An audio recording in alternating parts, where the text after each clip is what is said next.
انزل بقى تجيب لك شويه البومب والصواريخ وتفرش تحت، وانا من الوقت للتاني هنزل اباشر المشروع. لو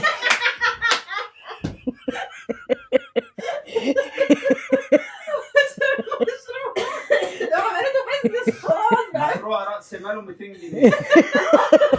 يا ليش؟ دي عند عمو العطار كمان. هتسموا اسم المشروع ايه عشان ابقى فاهمه؟ ادم بومبا.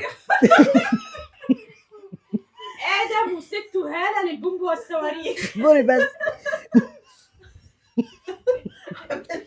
عايزين نفتح محل بقى. اصبر بس يلا عشان هنبدا. يلا قولي يا طنط عشان اول ما انا عايزه ابشر المشروع كنت ماشي عايزاك تعمل يافطه صغيره كده. ماشي. ادم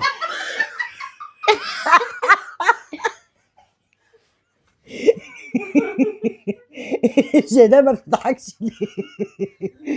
في الجوز ادم وطنط هاله اللي بايع الصواريخ. يا ولا لا ما تجيبش بس طنط هاله.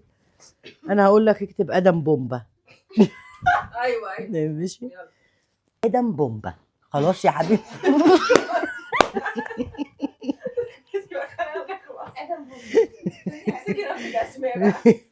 اصبري عايزين نكبر ونكبر ونكبر.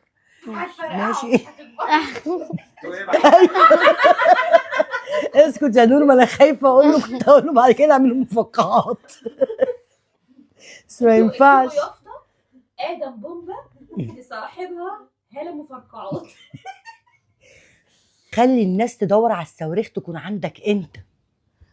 كده دخلنا في مسلسل هاله وادم، عائله هاله وادم بتاعت الحاج متولي. قول مشى او خلي بقى انا واقف ساكت عشان عارف انه مش هينجح. مش هينجح ليه يا فقري؟ لا هو بيتكلم عن المشروع. من عارف 200 جنيه. روح ربنا يوفقك. طب هو كان بيشاور على ايه؟ انا ابتديت كده اساعد الدنيا. ايوه كان شايل قفه وفيها مونه اللي هي كان هو هيشاور على ايه؟ هو يشاور على البوم اما يبقى صاروخ يقول انا ابتديت كده. رب يرزقك يا ادم ويكتر من صواريخك وبومبك.